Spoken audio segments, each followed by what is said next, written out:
Ah.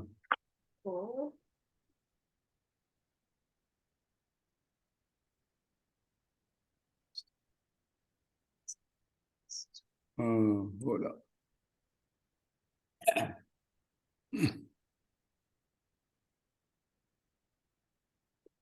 Okay, go ahead, William. Namo Fundamental Teacher Shakyamuni Buddha. Namo Fundamental Teacher Shakyamuni Buddha. Namo Fundamental Teacher Shakyamuni Buddha. The unsurpassed, deep, profound, subtle, wonderful Dharma in 100,000 million eons is difficult to encounter. Now that I have come to receive and hold it within my sight and hearing, I vow to fathom the thus come one's true and actual meaning. Yeah, just give me 1 second.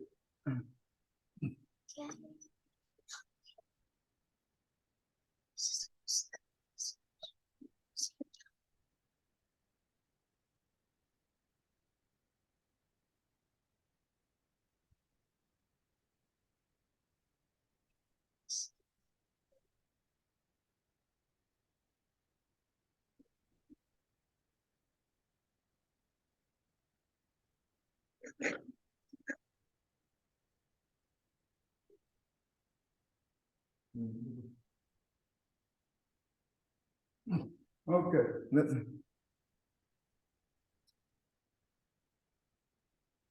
Okay, last time we stopped at the, I think, let's see. You remember where we stopped? I think we I think we did all 20. Oh, Tony. Okay. So I remember discussing the what one has over the 3 times of past, present, and future is indolence. Okay, got it. So we start from so we can start ranking. I think so. Yeah, let's go ahead.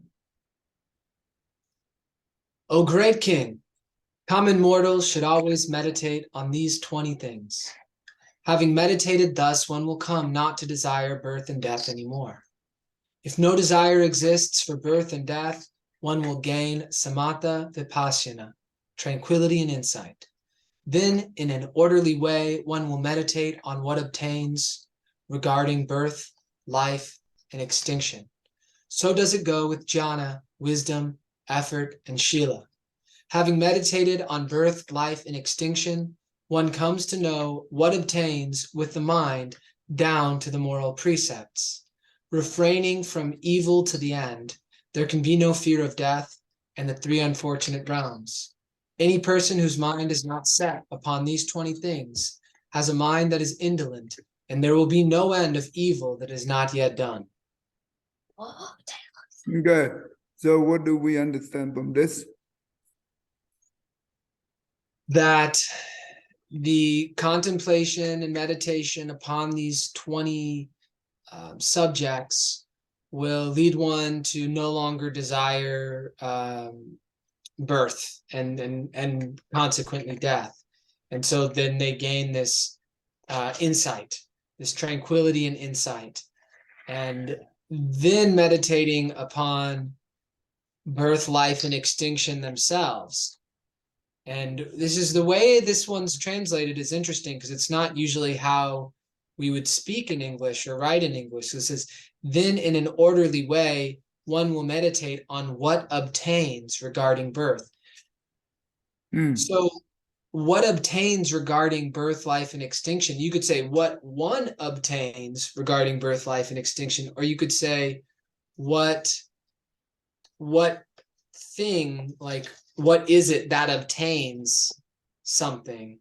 But what obtains regarding birth, life, and extinction? I don't know. Do you have a strong sense of that meaning? Okay, you say that in an orderly way, one will meditate on what obtain regarding birth, life, and extinction. Yeah. Right. Obtaining something is like if I want to obtain a new suit, I go to the store and I buy a suit. and then I have obtained a suit. Okay, let's see. Let's read the word, the one be the all breaking common mortal should always meditate on these 20 things. Having meditated, thus one will come not to desire birth, death anymore. If no desire exists for birth and death, one will gain samatha, vivasjana. This is the meditation, right? The true meditation, that's the samadhi. Then in an orderly way, one will meditate on what obtained regarding birth, life, and extinction.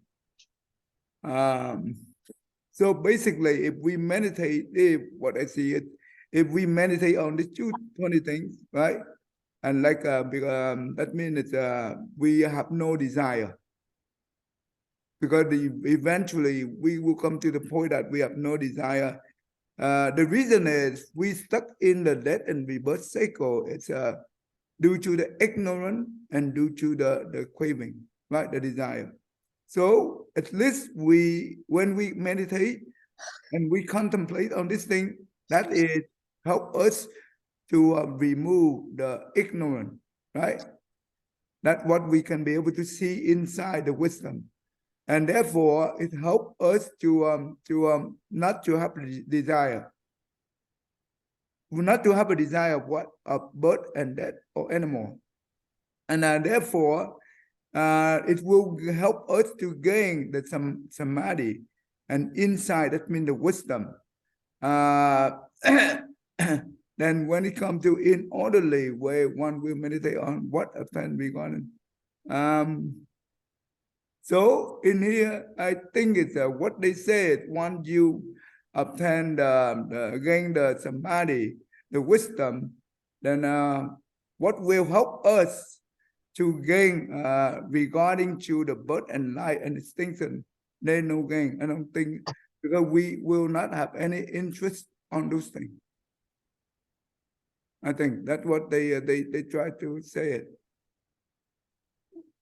And so because it does say that one will gain something, like after having, extinguished desire, they'll gain the samatha vipassana, tranquility and insight. Then in an orderly way, one will meditate on what obtains. So if it had said like on what gains, with regard to birth, like what is it that gained tranquility and insight? So basically, when we be able to gain the samadhi, right, and we gain the insight, that means the wisdom, then therefore for the birth and life there is no more interest to those people. That's why I think this is a way they put into, just like instead of negative, they put in positive way. I don't know. That's how I see it. Mm-hmm. So yeah, it's a little bit confused, but the way they say that, okay, you already gained the samadhi and the wisdom. So what will so when we go to the birth and life and extinction, it looks like that will have no more interest to you, I think. Okay. Yeah, after. Oh, okay. It's a little bit confused, I guess. Yeah, I think there's, but I see what you're saying. It makes sense. Yeah. So does it go with the jhana, right? Jhana, that means the meditation level. That remember the 4 different one, right? The 4 state of this one, right? Wisdom, effort, and sila. Sila, that means the precept. Okay. So and therefore, having meditated on the birth, life, and extinction, on come to what attend with the mind down to the moral precept. This is what attend. You see, ultimately, we will attend the precept. That means we be able to uphold the precept purely. Because with the precept purely uphold, one will be able to gain the proper meditation, concentration. Without precept, there is no proper meditation, proper concentration, or proper samadhi. And without the proper samadhi, there is no wisdom. So this is the three core practice to help us to liberate it from the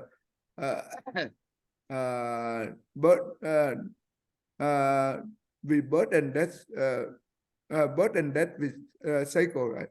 We can get out of that. Reframing from evil to the end. Yeah, that been the end. We can be able to refrain from it. There can be no fear of death. And the three unfortunate realm, that means the desire realm, the form realm, and the formless realm. This is the what we call the unfortunate realm.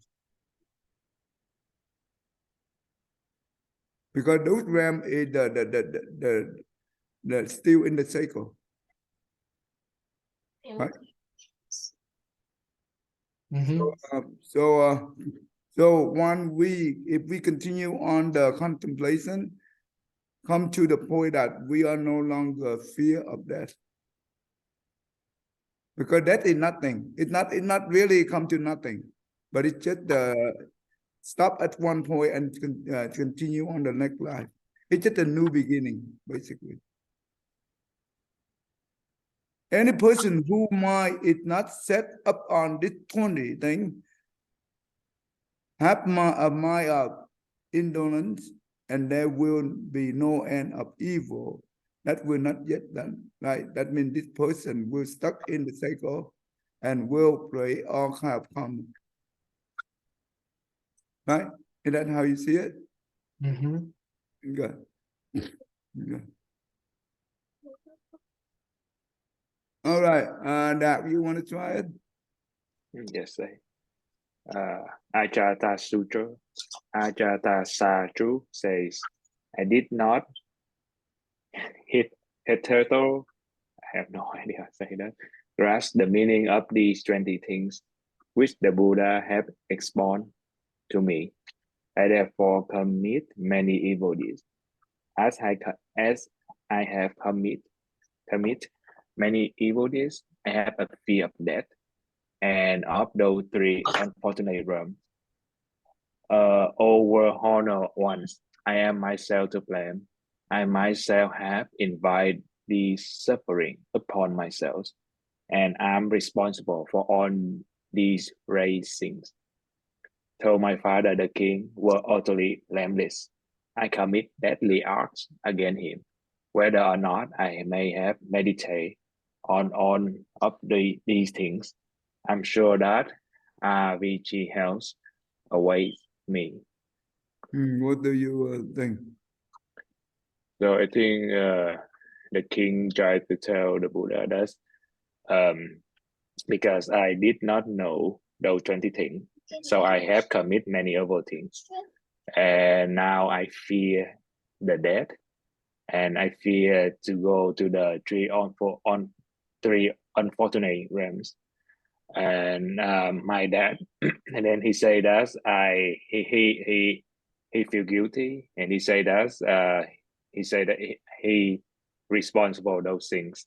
He say that his father is not innocent and guilty, but he did something bad to his father, so he believed that he say that even if I meditate on those things, he didn't believe himself. He said that even if I meditate those things, he will still go to hell. So he really feel guilty, afraid right now. He believed that no matter what, he will go to hell. Okay. That means even though the Buddha tried to convince that if you go ahead and contemplate on this 20 thing, it will eventually we can avoid the fear, right? But he still not believe it. Okay. Okay. All right, go ahead, William. The Buddha said to the great king, all things that exist and their characteristics are not eternal. There is nothing that is fixed. O king, how can you say that you will definitely go to Avicii hell? King Ajatasatru said to the Buddha, O world-honored one, if all things do not have a fixed state, then the sins that I have committed cannot be fixed either. If killing is definite, there cannot be any saying that all things are not fixed. So what do you understand? All right, so Ajatasatru is convinced that he's going to hell, and the Buddha is suggesting that he doesn't have to go to hell, that nothing is fixed. So that how could you say that you're definitely going to hell when there's nothing anywhere exists that's fixed? And so the Ajatasatru asks, says, if nothing has a fixed state, then the sins I've committed can't be fixed either.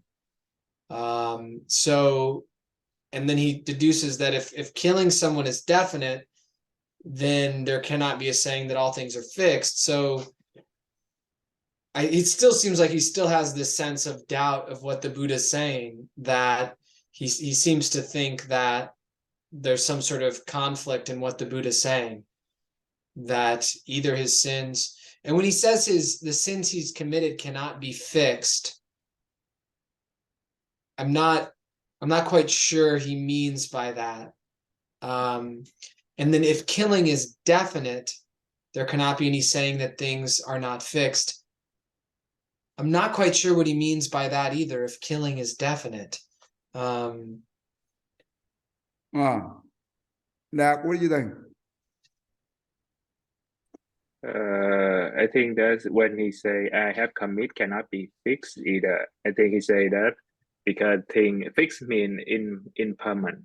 So I think he say because all the thing is not impermanent. So the thing will also be impermanent. And if the killing is defined, there cannot be saying that. He say if and he say if killing is something permanent, then the on other thing will be permanent. I think they do like negative and negative, like cannot and then not fixed. So like not impermanent mean permanent. Okay. I think it's basically at the beginning, the Buddha said that all phenomena, right? They do not have eternal. That means it's not permanent. It's impermanent. And that means nothing is fixed. That means because they impermanent, right? They are not fixed. Therefore, the Buddha said that. How could you say that? That means he said to the king, how could you say that you will definitely go to the hell? Because and the Buddha said that King Ajatasatru said to the Buddha, oh, world honored one, if all things do not have a fixed state, that means impermanent, then the sin that I have committed is also impermanent. Because they are not fixed, right? But even though he said that, if killing is definite, then there cannot be saying that all things are not fixed. So basically, at the beginning, the Buddha said that all things is impermanent, and also the king also acknowledged that means everything is impermanent, it's not fixed, and he just want to confirm that. That means the sin that I committed is also not fixed, right? But at the end, he still have doubt. That basically he still have doubt. He said that if killing is definite, then because even though the Buddha said that all things is not fixed, it's impermanent, but he still not yet believe, not convinced by the Buddha. But that's why he said that killing is definite, because that he's the one who do the killing.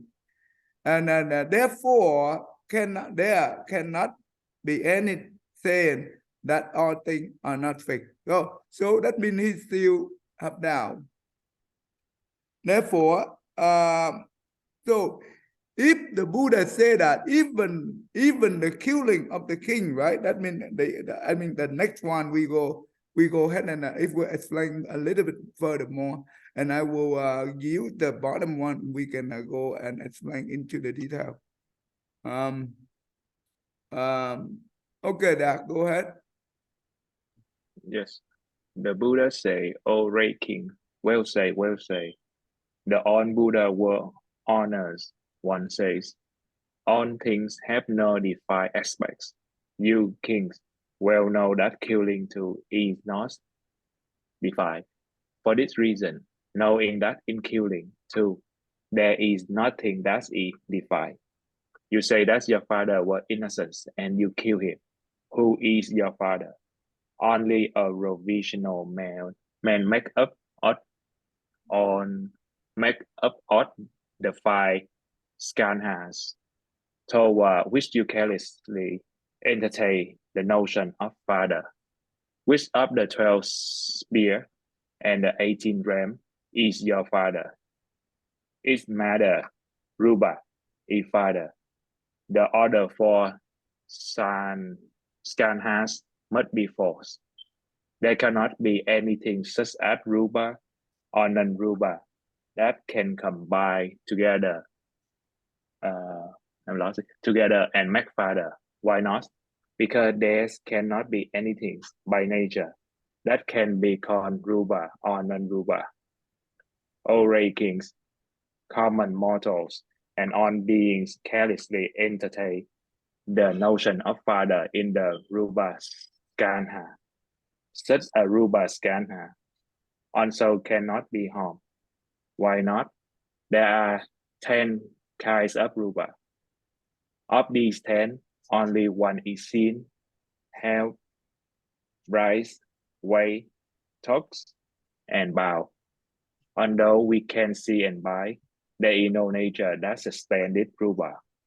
As it is, non-abiding, we cannot see, hold, rise, weigh, touch, or buy. That is what Rubas is. How can we kill this? If this Ruba is your father and is liable to get harmed, and if we are to reap the karmic fruit, the other 9 must be 4. If the remaining 9 are 4, there can be no thought of sin. O Ray King, there are 3 kinds of Ruba. There are past, these are of the past, present, and future. We cannot harm that of the past and that of the present. Why not? The past have passed. Up to the present, all things die out moment after moment. As to what arises in times the future, things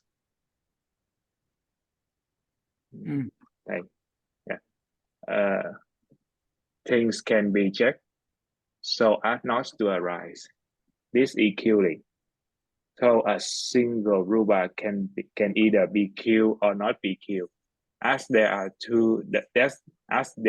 the 2 cases of being killed and not being killed, we can say that nothing is ever defined. If Ruba is not fixed, killing too is undefined. Since killing is not defined, the karmic consequence is also not defined. How can you say that you will fall into hell? This will be confused a lot. Okay, go ahead and explain what you can, and we can go together. So I say the first several sentences talking about the Buddha has confirmed, yes, you understand that all the things have no defined, it's impermanent. So killing is also impermanent. And then the Buddha asks, you say you kill your father, but who is your father? Like the Buddha means say, how you define father, because there is a lot of spear and a lot of ram.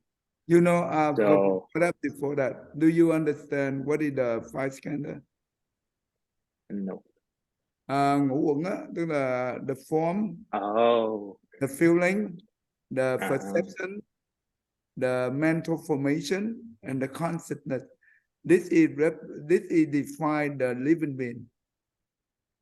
Okay, the rupa in this case, the way they translate it, it's a little bit confused. But the rupa in this case, this is the form, skandha. That means the body, the physical body.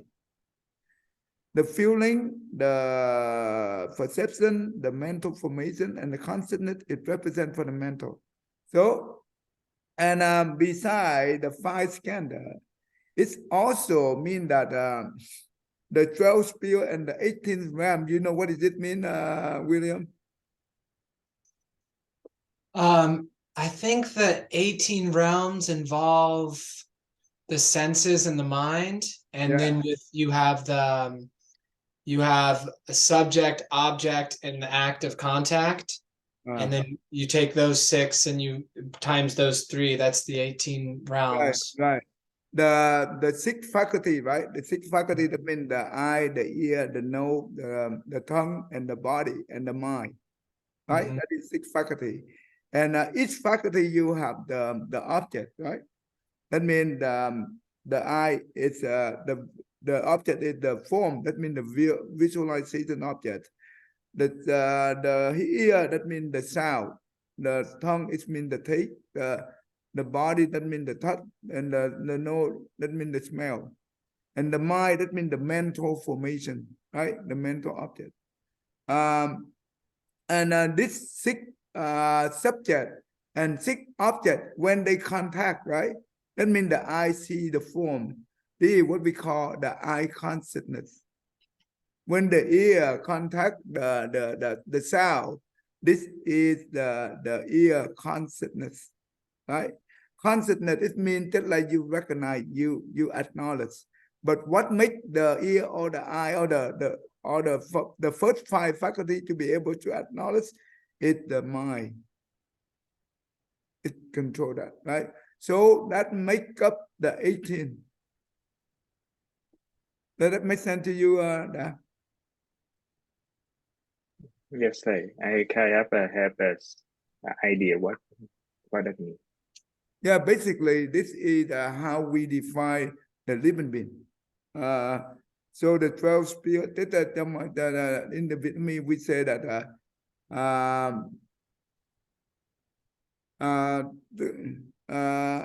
6 căn là 12 nhập 18 giới. Đó là vậy. 12 nhập 18 giới. Okay. Anyway. Yeah. So keep going. Yeah. So he say that if the father is like he say the father was, what does mean like with belong to with part, like with the spear, with rim, like how you define it. So and he said, and then the Buddha say that if the father is matter, so like real, then the order for Saka must be 4, because on the 5 Saka mean nothing real, be real because we think they real. So if they are really real, so that means what the teaching is in E4, the 5 Saka E4. So let we go into the detail of the 5 skandha, so we make sure we understand correctly. So if the Buddha said that, okay, the Buddha said that what when you mean the notion of the father, so what is your father in the 5 skandha? If you say the form is your father, and that means the other 4 will not be your father, right? And even though we combine all the 5 together, it's still not your father. Because remember, when we leave the body, right? All this thing is go to just like when we get old, we die. And just like the 8 consciousness is leaving the body. If all this five skandha is your, that means it should be your forever. Even though we die, they should go with us. But no, they go back to the nature, right? And that means it's not yours. So even the father, you say, okay, that the five skandha is your father. If those five skandha is in a fixed state, they always permanent. How come they don't follow us when we die, right? Just like that. They don't follow us, and that means it's not you. So the same thing, the five skandha, it's not your father. Let's move now to here.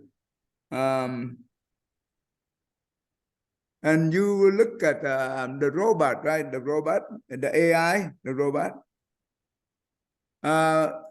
They come for, well, the robot is just the metal, right? All the metal part is make up the robot body. But how come the robot cannot be able to function itself until we insert the chip, right, into the robot, and the robot be able to move, to move and to perform based on the chip, right? So if we unplug the power or we take out the chip, the robot, it just becomes just like the metal, the piece of metal, nothing else. Our body is the same thing with the meaning of the robot. It's nothing else. The body we have is just like the piece of meat, nothing else. But the meat, it know how to walk, know how to talk. That means the alaya consciousness is the one who doing that. When the person die, right? The doctor, what they do it, the nurse, they do it. They see that if there is no activity in the mind, then that means they say that this person did die, right? That they declare it. So that means when we still alive, everything controlled by the mind. It's not the brain. The brain is just another physical organ. The brain has nothing to do with the control of the way we talk, the way we behave, the way we think. Right? The brain is just the organ. They don't know anything. But the alaya consciousness using this organ to be able to demonstrate, to do things, to move, to do whatever. But one, the body no longer be able to function, then that means alaya no longer be able to use it. When the car is so old, right? We are the driver. The car cannot drive by itself. Even though nowadays we have the car drive by itself, but the car cannot drive because we are the one who program those things, the AI. But the one, when the car becomes so old, no longer function, do you think that even though we, the driver, very healthy, can you be able to ride it? No. The same thing. Our body is just like that. So all this thing here, we always attach to the body, and we say that this is my father, this is my children, this is my loved one, whatever. Therefore, we suffer. And that's why, if that's not the case, that means this is not your father or not the one that we are represent. Then that means everything is not definite. It's indefinite. It means impermanent. Then you say that if you said that you're going to kill your father, so which one is your father? Well, you just kill the body. You don't kill the alaya consciousness of your father. And that's why the Buddha said that even though you killed the five skandha, no one can harm them. No one can kill them because it's the piece of meat, right? You cannot harm them because the alaya consciousness of the father is the actual father, not the form or the feeling or the perception or whatever, the five skandha of the father. Is it like, yeah? Does that make sense so far? I hope.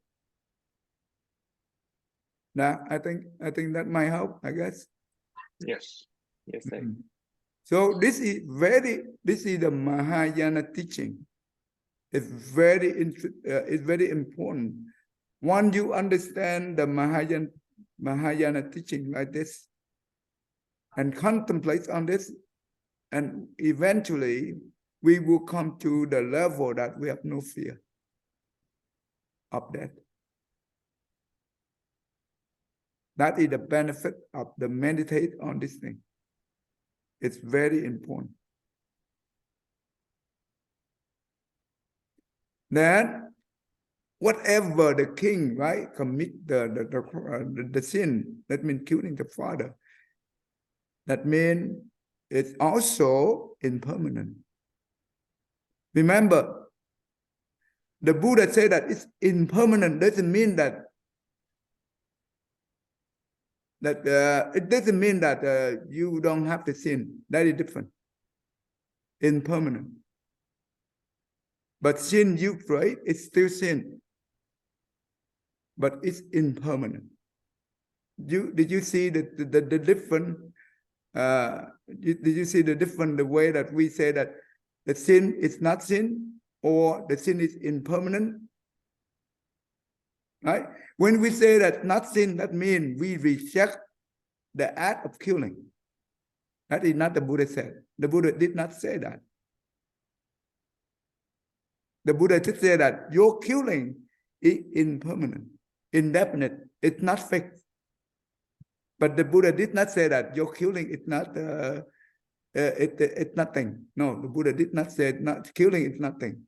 That means if the Buddha said that, that means he rejects the law of cause and effect. Not what the Buddha wants. So if that's the case, it is that conflict, the law of cause and effect that the Buddha teaches us. William. Is what the Buddha teaches us? Because you're talking about those two different types, the not sin or the sin is impermanent. Yeah. No. Yeah. Let's say that. Did we see that the Buddha in here? Did the Buddha say that your killing is nothing? The Buddha did not mention that, right? The Buddha just said that your killing is indefinite. It's not fixed. It means impermanent, right? Mm-hmm. So I just want to make it clear that the Buddha did not say that your killing is not killing or nothing. No, that's not the Buddha said. The Buddha did not say anything like that. But he just want to emphasize that well, even though you commit a very heavy karma, but those heavy karma is still impermanent. It's still not fixed. They are not the fixed state. So that conflict, the Buddha teaching about the law of cause and effect. Well, if there's a phrase in the Lotus Sutra that says the Buddha knows that all phenomena are not fixed, but the characteristics of the world are constantly abiding. So like I think about, okay, the characteristics of the world, where, well, it seems to me like karma would be one of those constantly abiding characteristics, that even though the phenomena are not fixed, they are subject to this law of karma. But the law of karma is very dynamic, and I think can be unexpected in the ways which it plays out. And it doesn't necessarily work like math, like 1 + 1 = 2, but it can be more fluid in the expression of how that karma returns, and it's affected by the state of one's consciousness and intention, like all of these variabilities. So it seems like right now the Buddha is walking a very fine line of distinction that my expectation is that he continues to clarify, that he's like exactly what you're doing now is saying, no, I'm not saying that everyone can kill their father and it's okay. That's obviously not the point the Buddha is trying to make. But I could see how at this point someone could try to use this. If they stopped here, they could try to use this to justify killing in some way. Yeah, no, the Buddha do not want us to think that the killing is okay. No. So this teaching here is not conflict with the law of cause and effect that the Buddha teach. Remember, in the law of cause and effect, there are 3 components. You remember the 3 components? Yes. There's cause, condition, and effect. Right. The cause is the killing, right? He already committed. He killed his father. That cannot be changed. But the condition is the thing that we are doing right now. For example, the condition for the king is that he nearby the good advisor. He met the good advisor, what is his daughter name? Jivaka. Jivaka, right? And due to that condition, he be able to meet the Buddha. That is another condition, right? This condition here, the cause plus the condition produce the effect. Not the cause go directly to the effect. That is not the law of the Buddha, the law of cause, the cause and the effect in the Buddha teaching. No, the law of cause and effect is 3 components. The most important component is the condition. This will drive the result, right? So instead of, if the king did not do anything and did not be able to see the good advisor and go with the flow, definitely the cause of killing will put him into the bad effect, like go to the hell. That is no doubt about it. He will. That's why before he arrived to meet the Buddha already said that if today the king did not see meet the good advisor of Chavaka, next month in the 15th lunar day of July, right? The month lunar July, that means 7, he will fall into the hell, definitely. But because of that, he met the good advisor, and therefore now he will meet me. Therefore, today I will make him to have the fixed, the definite, the fixed state of the mind. Remember that? Mm-hmm. Right? And the Bodhisattva said, how could you? You said that everything is it's not fixed, right? How could you say that? You will make the king to have it will make the king to have a fixed determination. So basically, when he heard the Buddha call his name directly, he have the fixed mind. That means the full faith into the Buddha with no that means go back. What do you call? You will reprogress, or what do you call? The mind of without withdrawal. What do you call? Oh, non-regression. Non-regression mind, right? That means this mind is fixed. Remember, in order to practice the Bodhisattva path, to be able to attain the Buddhahood, this mind is very important. We need to have the fixed mind like this.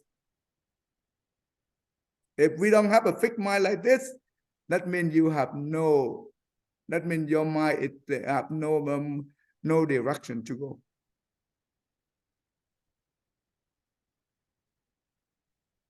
Okay, now go back to this. So basically, the Buddha. So the condition is he have a good condition, right? He make the good advisor. Now he see the Buddha, and the Buddha already give him the firm determination mind, right? The fixed mind already, and he be able to listen to the Buddha teaching, and he be able to understand, right? And this world, these are the good condition. The cause plus the condition will give him the good result. Bad cause plus good condition give him the good result. So that's why the Buddha said that, well, your killing is not fixed. It's not definite. Because the effect of that is also not definite. Because it depends on the condition. So the Buddha teaching in here is not conflict the law of cause and effect in Buddhism. This is important. Yes, let's say that even though that means the king be able to awaken, right? Be able to enlighten the teaching. What about the karma that he killing the father? It go away automatically? Don't you think it will go away and disappear? No, it wouldn't go away, but it would be influenced by the condition as well. So that, like, there's the Buddha tells the story of when he killed that pirate king in a previous life, and the karmic retribution was a splinter. Mm-hmm. And so it can be, given the circumstance surrounding the event, and given the kind of how repentant the king is of it and how much he regrets it, and that it's becoming the cause.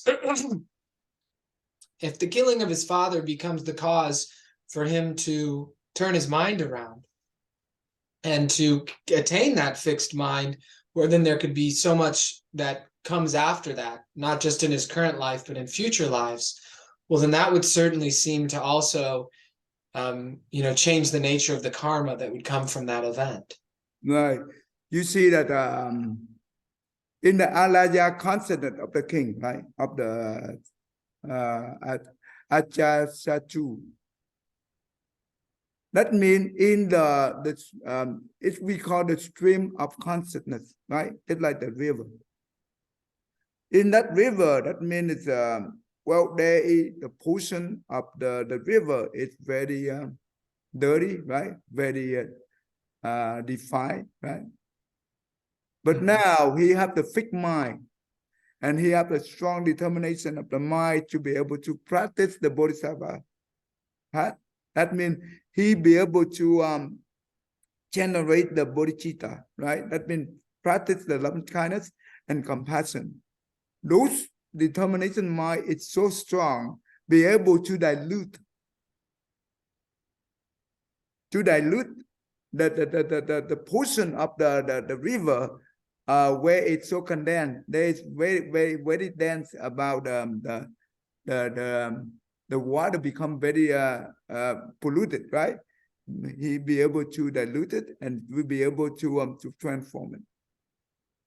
And that's why in the stream of consciousness, you don't see, even those causes is so strong, but you do not see those causes. It have a definite effect in the future.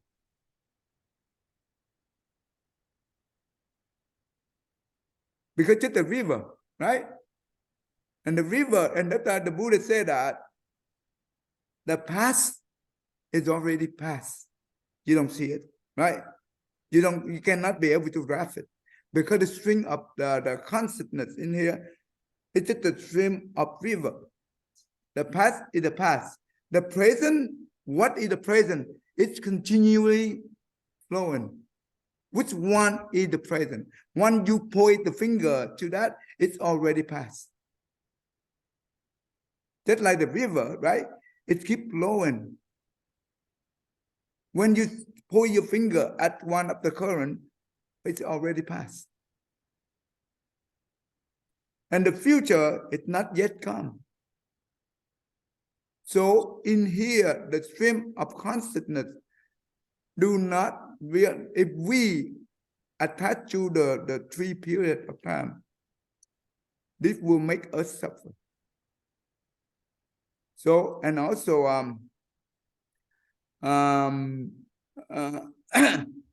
because the condition component is the one who changed it, right? So far, so good, I think. Why not? In the past, okay, thing here. So that a single prompt, that means the form either be killed or not be killed. There are 2 cases of being killed, not be killed.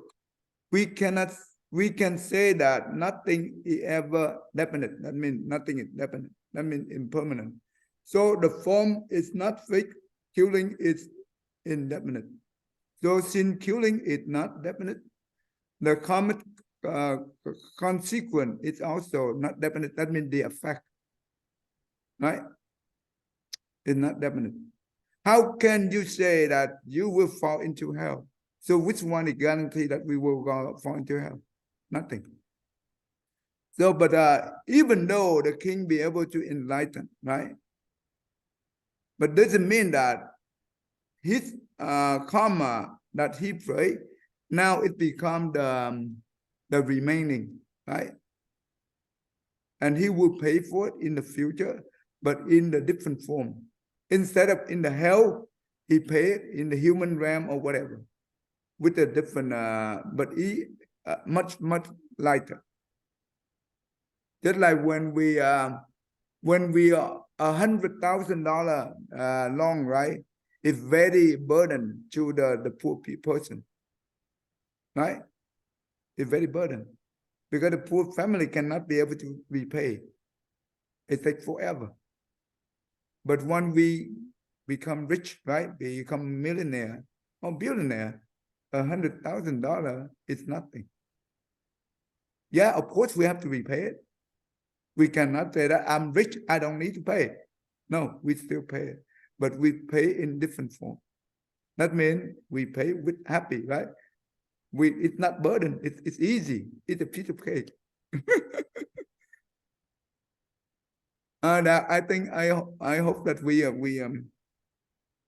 that makes that help you. Yes, it has. It just when we learn about Buddha, well, sometimes I read something, I understand that, and then I read another one, I realize I did not really understand that part. I mean, like it keep growing, like it make me thinking like on positive way. Like if I believe I think this, I believe I understand one thing, but then the more I learn about that, I realize I didn't understand anything yet, so I can like roll my mind to learn more things. It's just like the beauty, like how learning. You think you know, but you actually don't know anything yet. Okay, that's okay. Take time to understand. But the beauty of the Mahayana teaching is once you understand the core principle of the Mahayana teaching, you'll be able to understand from many different sutras of the Mahayana sutra, because the core principle is similar. They are the same, but maybe the saying is different, but they are the principle is the same. So that's why I say that once you understand the core principle, you can be able to walk into the Mahayana. You can enter the Mahayana door without problem. This is important. I remember when I was young, right, in before 1998 or 99. At that time, I already 29, 28, 26 or 27 years old already. And to me, everything in the Buddhist teaching is just like the forest of word. I'm stuck in the maze. So if we learn the Buddhist teaching only based on the word, we will stuck. When we read, we need to understand the metaphor or the meaning behind it, or the what you call the implicit meaning, right? It's important.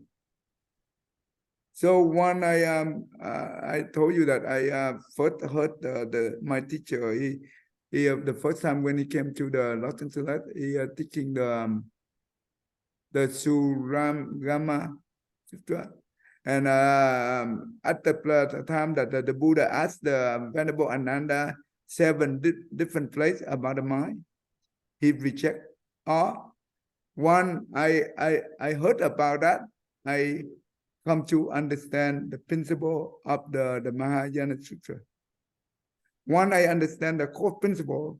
So every all the sutra, it seems to be connected.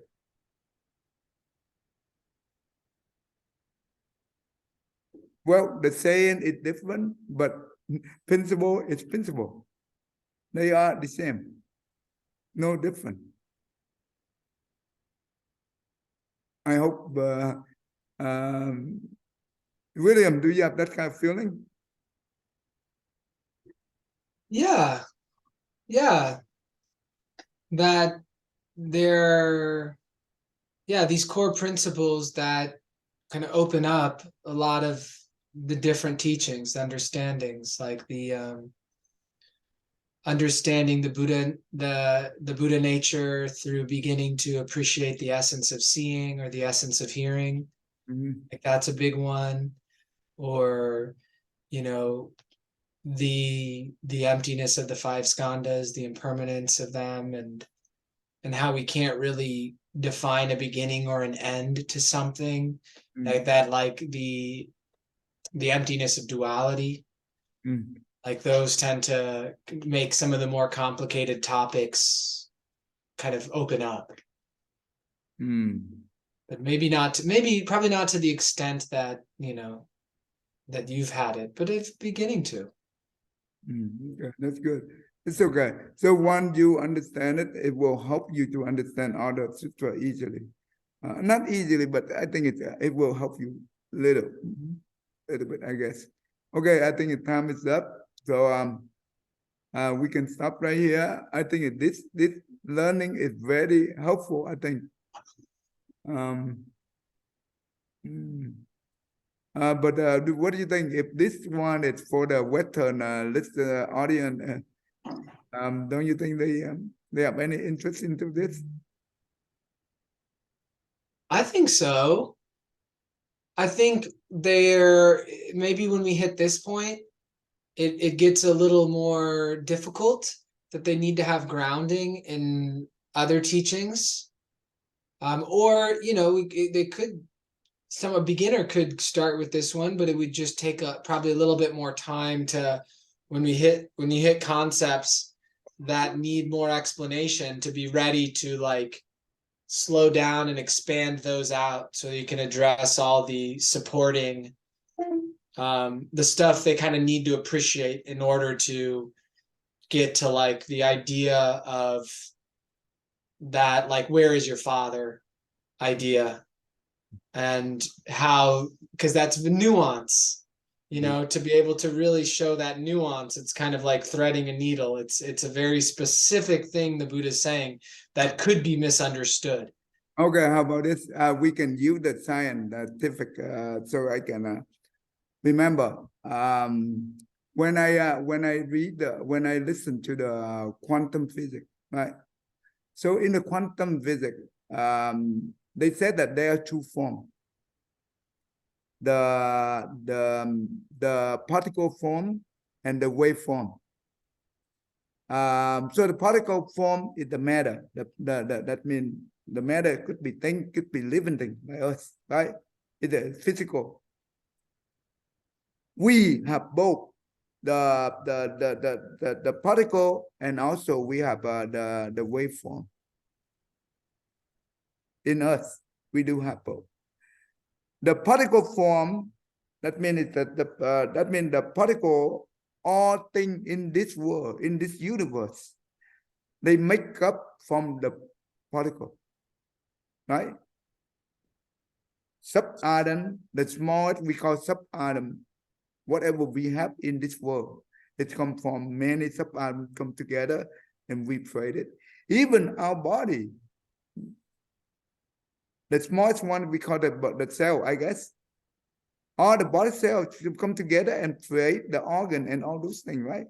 We have nowadays. That is the particle form. What is the way? The way that means you see that in the hospital, right? You see that they use the device to measure your way, the brain wave, right? When you speak, we also have the wavelength, right? That means we have two forms, and the particle they do have definite, but the waveform is indefinite. They don't have limit. That means it's all over the place in the universe. They have no boundary. That means nowadays, when we want to talk to someone in Vietnam, you just call them. Using the phone, using whatever. You can use your phone, you can use the Zoom here. We here, you in Indiana, I in Houston, we can see each other. This is through the waveform. The waveform is just the way to communicate it. Right? All this thing here is impermanent. They are not permanent. They come and go. Doesn't matter it's the waveform or it's the particle form. And one time, most of the prominent physicists, that means Einstein, right, and all the famous physicists at that time, they don't understand why there are two different particles. At the same time, they have the same behavior. Let's say the particle number one, they add something, instantly the other one add the same thing. Okay, the distance of the two particles, it not matter. Let's say that you have two particles very near, and even you put the two particles with the distance of billion miles away, they still have the same behavior. This is in quantum physics, they call the tangle quantum. That means they still not understand why. But now they be able to recognize and understand it. So in Buddhism, the Buddha teaches us the Alaya consciousness. Right? And also the Alaya consciousness is just nothing, it's just the stream of consciousness. This is the duality. Beyond the duality, that means we are beyond the consciousness. This is the pure nature. How could they be able to understand this thing? No, they will not, if they don't learn. The reason the scientists and the Buddha have the same thing is they contemplate. But the difference between the scientist and the Buddha is the scientist always look outward. The Buddha look inward. When you have the insight, you'll be able to understand the universe.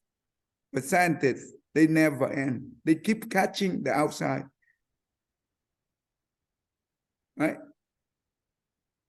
Okay, I think we can stop there. Okay. Okay. That time is up.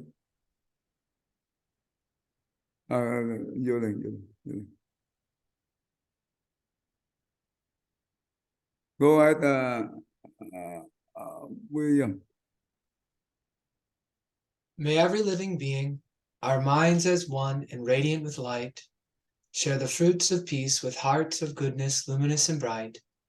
If people hear and see how hands and hearts can find in giving unity, may their minds awake to great compassion, wisdom, and to joy. May kindness find reward. May all who sorrow leave their grief and pain. May this boundless light break the darkness of their endless night. Because our hearts are one, this world of pain turns into paradise. May all become compassionate and wise. May all become compassionate and wise. Thank you. Beautiful. Cảm ơn thầy. Thank you thầy.